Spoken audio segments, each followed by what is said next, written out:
Bueno, pues tiempo ya de entrevista, tal y como ya les habíamos adelantado, y vamos a hablar de algo de lo que es así, no solemos hablar demasiado, pero que realmente es muy importante. Hablamos un poco de que Canarias tenga presencia, en este caso en Europa, y precisamente la entrevista nos va a ayudar a entender por qué es tan importante que esa voz de Canarias se escuche y se entienda en Europa.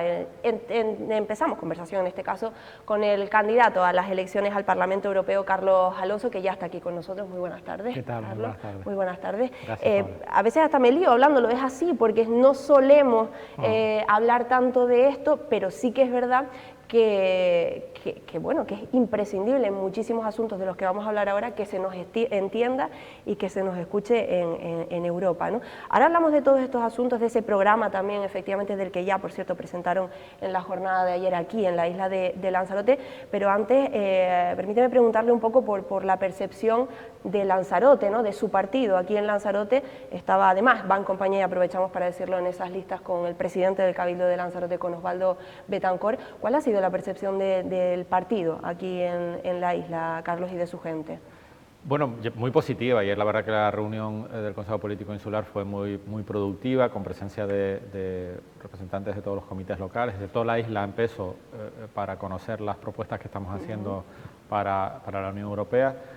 Creemos en el partido que estas elecciones no son un trámite, por eso estamos haciendo una apuesta fuerte. La inclusión de Osvaldo demuestra digamos, ese deseo de que Lanzarote también esté en Europa, que se conozca la realidad de la isla, igual que Fuerteventura, con la presencia de Lola, la presidenta del Cabildo de Fuerteventura, que también va en la lista. Bueno, yo creo que el espíritu es ese.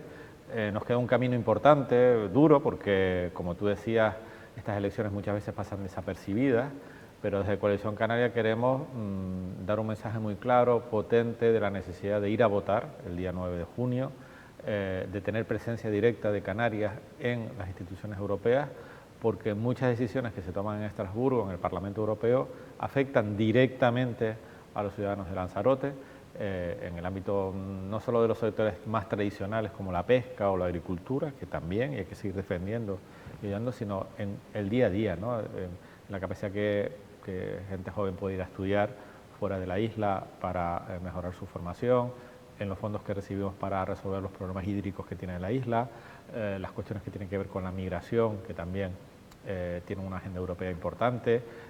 Bueno, muchos asuntos que veremos en esta entrevista que intervienen en el día a día de los ciudadanos de Lanzarote, ¿no? Permíteme que empiece justamente por la cuestión del fenómeno de la inmigración. Es lamentable, pero es así, es casi que pan de cada día, si no en una isla, en otra, ¿no?, en el conjunto de Canarias. ¿Por qué es tan importante? Porque es verdad que siempre cuando nos nombramos y mencionamos el fenómeno de la inmigración, siempre decimos, no, pero es que aquí poco podemos hacer, es que tienen que ayudarnos desde Europa.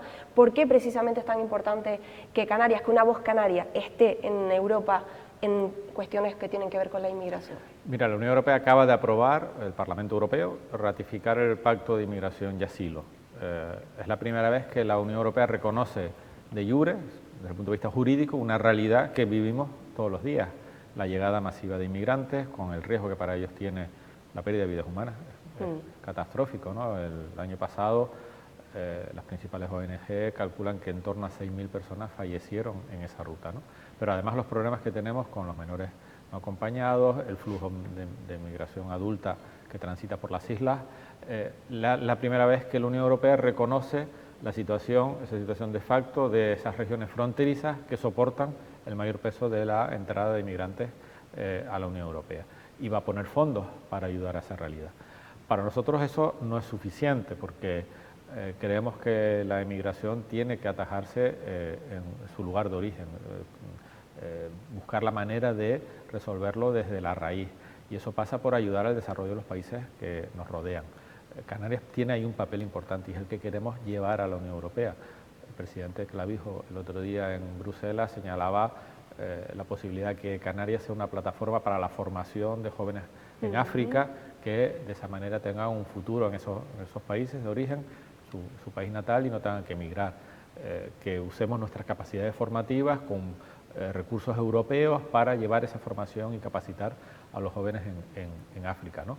También queremos proponer una conferencia internacional para tratar el problema de la inmigración en este lado del Atlántico, en el que participan las principales potencias, China, América, Europa, que lidera esa conferencia, para dotar de más recursos a la cooperación, ayudar a los países que nos circundan a tener estructuras más estables, en el caso de Mauritania o Senegal, son países que tienen dificultades para desarrollar, desplegar los instrumentos del Estado, la seguridad, el bienestar. Bueno, esos son elementos que estamos poniendo encima de la mesa para que la aplicación de ese pacto que se acaba de acordar sea adecuada y tenga en cuenta la particularidad de Canarias, y por eso queremos estar en Europa de manera directa. Es cierto que cada vez que hablamos y escuchamos al presidente del Gobierno de Canarias, a Fernando Clavijo, hablar sobre este asunto de la inmigración, poco más que, como se suele decir, parece que hay que hacer malabares, ya no para contactar con algo que está tan lejos, sino algo un poquito más cerca, que es con el propio Gobierno de España, ¿no? Es lo que reclaman y lo que siempre han dicho desde el Gobierno de Canarias. Hay otro asunto, Carlos, que tiene que ver con algo que también, por cierto, no se suele hablar demasiado, pero que ya lo tenemos, pues ya nos está comiendo a todos, que es el asunto del cambio climático. ¿Qué es, en este aspecto, qué es exactamente lo primero que demandaría, el mensaje que principalmente querría trasladar y necesita Canarias que se traslade a Europa? Bueno, el cambio climático es un desafío para todos, ¿no?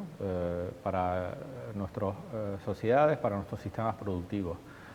La Unión Europea ha cogido una velocidad importante para la transformación económica, para emitir menos gases de efecto invernadero. Eso supone una transformación productiva. A veces vamos muy rápido, demasiado rápido para los sectores económicos locales, que tienen que adaptarse muy rápidamente a cambios productivos que suponen unos mayores costes, que además también reducen su competitividad frente a otros productos que se venden que no tienen estas restricciones en otros países, y eso es lo que primero que nosotros estamos demandando, que la transición sea justa, que las restricciones que le estamos imponiendo a los sectores agrarios, industriales o pesqueros de la isla tengan mecanismos de ayuda que permitan ir asumiendo esos retos, ¿no? Lo mismo pasa con el transporte. Somos unas islas alejadas, dependemos mucho del transporte, no solo por el turismo, sino también por el abastecimiento. Tenemos que aplicar excepciones en la aplicación de tasas que la Unión Europea está imponiendo al sector aéreo y al sector marítimo, porque eso va a encarecer nuestro abastecimiento o la llegada de turistas a las islas, ¿no? Porque se obliga a las compañías aéreas, a las compañías marítimas a hacer un cambio que quizá para nosotros es demasiado rápido, ¿no? También te diría que el cambio climático en Canarias tiene una modalidad o unos aspectos diferentes en la medida que somos la frontera sur. Estamos prácticamente en regiones tropicales, el aumento de las temperaturas derivadas del cambio climático nos está afectando más. Hay elementos como, por ejemplo, los riesgos por fenómenos naturales, la subida del nivel del agua o incluso las enfermedades tropicales que van a tener una afección diferencial en Canarias frente a otros territorios. Y también eso tiene que tener una mirada específica por parte de la Unión Europea a través de mecanismos que nos ayuden a salvar los riesgos naturales o la posibilidad de tener en las islas enfermedades que provengan del continente africano. ¿Qué otros asuntos, Carlos, porque dentro de este cambio climático hemos mencionado también al sector primario, entre otras cosas, fundamental, qué otros asuntos considera clave de cara a que precisamente volvemos a repetir lo mismo, ¿no? A la necesidad de que Canarias se escuche y se entienda en Europa? ¿Qué otros asuntos considera clave y que no se están atendiendo precisamente por esa condición, ¿no? de región ultraperiférica? Bueno, hablado del sector agrario, Canarias siempre ha disfrutado de una serie de medidas particulares en el ámbito agrario que permitían pues dar ayudas particulares a los productores de las islas, el sector platanero, el sector vitivinícola, también las ayudas que se dedican al sector ganadero, pero esas ayudas con carácter general, en la medida en que lo que vienen es a cubrir sobrecostes de producción, no es lo mismo producir viña aquí en La Jeria, en Lanzarote, que en Castilla-La Mancha, son ayudas que están dedicadas a cubrir esos costes, pero que están congeladas desde el año 2006. La ficha financiera del POSEI, de ese conjunto de medidas que ayudan a los sectores agrarios, sigue estando en los mismos niveles que en el año 2006. Y del año 2006 hasta ahora ha habido un incremento de los costes de producción de prácticamente el 50%. Tenemos que pelear para que la ficha financiera, los recursos que dedica la Unión Europea a los sectores agrarios en las islas, aumente proporcionalmente a los costes. Eso es algo que ya el Gobierno de Canarias está peleando, que ya ha transmitido documentación técnica a los servicios de la Comisión, a los funcionarios de la Comisión, y en principio la acogida es buena, pero hay que seguir peleándolo, porque al final la última palabra sobre eso la va a tener el Parlamento Europeo. Si tenemos representación en el Parlamento Europeo que entienda esa realidad, que la maneje, que la defienda, que la pelee con el voto, es probable que tengamos esas ayudas adicionales, porque además el Parlamento en la próxima legislatura va a ser responsable de decidir sobre las perspectivas financieras globales, cuál es el reparto de fondos en un escenario temporal amplio, ¿no? Va a ser una legislatura importante también para eso. Y ahí es una agenda canaria específica también, ¿no?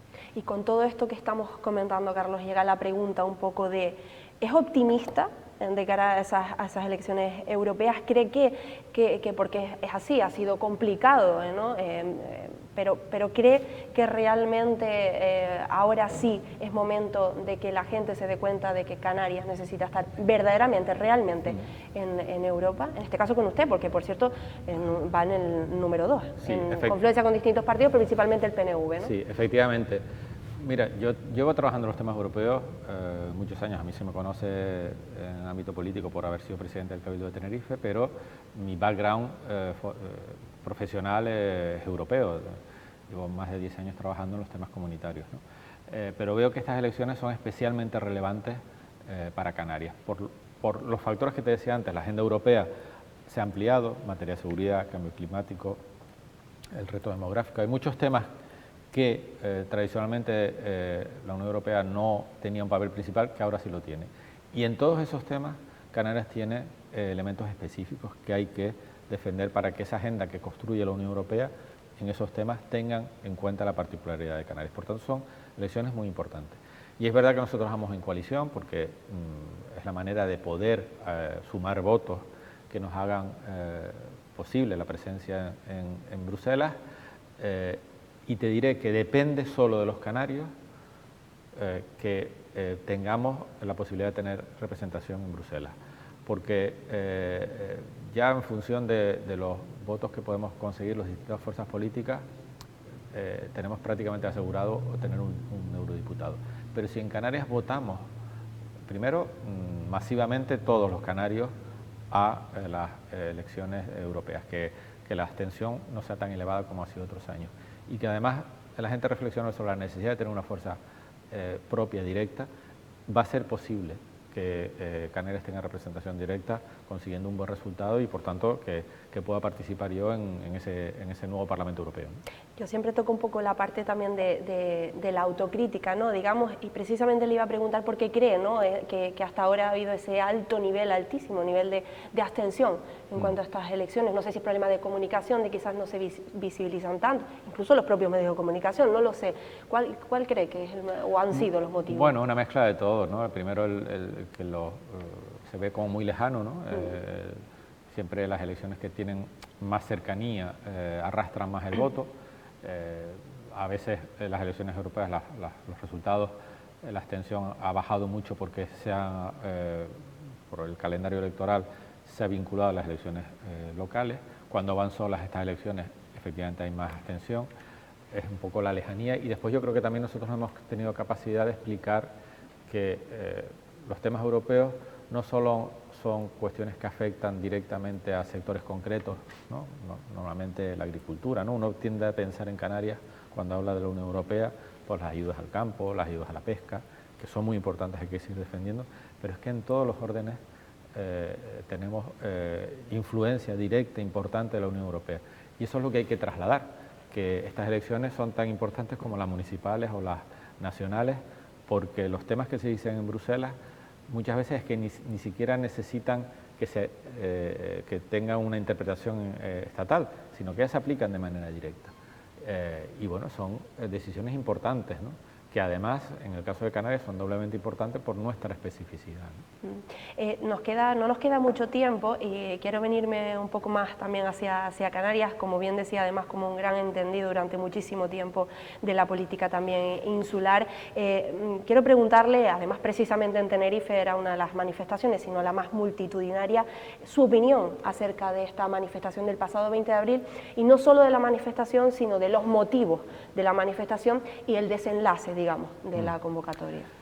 Mira, yo entiendo que el resultado demuestra pues, que hay un malestar de la población sobre el crecimiento, ¿no?, en Canarias, ¿no? También es verdad que las motivaciones, si empiezas a analizar, se van justaponiendo, ¿no? O sea, no es un motivo único, sino que vas agregando elementos que además son distintos por islas, ¿no? No es la misma la realidad de Tenerife que la de Lanzarote, Fuerteventura, Gran Canaria, La Palma, ¿no? Yo creo que, aunque se focalice sobre el impacto de la actividad turística, yo pongo el foco un poquito más arriba y pienso que la realidad que está afectando a las islas tiene más que ver con el crecimiento poblacional. En apenas 25 años las islas han aumentado en casi 600.000 habitantes. Eso es un tercio de la población que teníamos a final del siglo pasado. Hay islas como Fuerteventura que han duplicado su población. Hemos pasado a final del siglo pasado de tener 60.000 habitantes a 120.000. Eso es duplicar la población. Tenerife también ha crecido, Lanzarote también.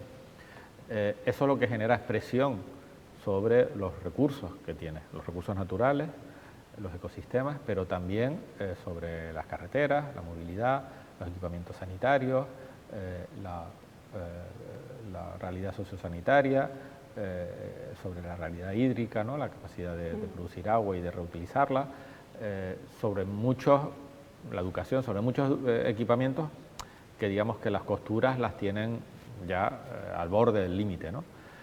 Creo que el problema está más en eso, en el origen está ahí, que genera una serie de elementos de diagnóstico, que es lo que hemos visto en la manifestación, ¿no? Por eso nosotros estamos proponiendo medidas desde nuestro partido para afrontar el reto demográfico. El presidente del Gobierno va a tener pronto una conferencia con todos los presidentes de cabildos para tratar este asunto. Nosotros en campaña, en las elecciones europeas, estamos proponiendo medidas para limitar el crecimiento de la población a través de medidas fiscales para los nuevos residentes, de manera que contribuyan fiscalmente. Su impacto cuando llegan a la isla, necesitan educación, sanidad, tengan una contribución especial para esos mayores requerimientos, y creo que es un reto que se tiene que tratar sin pausa, pero sin prisa tampoco, porque ahora no conviene ir gobernando a golpe de titulares para contentar, decías tú, las consecuencias de la manifestación al pueblo que se ha manifestado, sino vamos a reflexionar, y el consenso político es muy importante. Creo que en Canarias, a diferencia de lo que ocurre a nivel del Estado, somos capaces de llegar a acuerdos y vamos a explorar esa vía de acuerdos sin quedarnos quietos, porque no puedes ante la manifestación quedarte quieto y decir que no ha pasado nada. Hay que trabajar, pero de una manera pausada y con consenso. Desde luego lo que hemos comentado, ¿no?, y lo que ya ha habido, ha habido muchísimas reacciones por todos lados prácticamente, pero es cierto que también se ha dicho que quizás todo lo que se está proponiendo y lo que se está hablando es a raíz de la presión mediática o presión social, por eso también la importancia de lo que comentan, ¿no?, de ir con tranquilidad, que al final no vaya a ser el remedio peor que la enfermedad, ¿no? Date cuenta que también el Gobierno ha ido actuando, ¿no? Lleva apenas 8 meses, ya ha sacado un decreto ley para facilitar la vivienda. Ha también hecho una propuesta encima de la mesa sobre la vivienda vacacional, que es uno de los factores, yo creo, que más malestar está generando, la falta de vivienda a precios asequibles, ¿no? Pero de nuevo eso tiene que ver mucho con el crecimiento de la población. El turismo también afecta, porque la vivienda vacacional ha crecido mucho en las islas y está detrayendo vivienda del mercado para la residencia en favor de la actividad turística, ¿no? Es un problema que tenemos que atacar, pero mira, el Gobierno ha puesto encima de la mesa una propuesta de ley que hay que discutir entre todos, ¿no? Sí, desde luego que sí. Aquí concretamente en Lanzarote, de hecho, dos de los asuntos que más se resaltaban, que se subrayaban en esa manifestación, era el tema de la vivienda y el tema del agua, que ya sabemos que también existe esa crisis hídrica. Pues nos quedamos sin tiempo. Carlos Alonso, candidato de Coalición Canaria a las elecciones del Parlamento Europeo, muchísimas gracias. Gracias a ti. Y mucha suerte. Muchísimas gracias, nos veremos de aquí al día 9 seguro. Desde luego que sí, muchísimas gracias. Y a todos ustedes, nada, no se marchen, que en unos instantes regresa nuestro compañero Jaime Puig en tiempo de tertulia política, que viene cargadita en la jornada de hoy. Yo me despido, buenas tardes.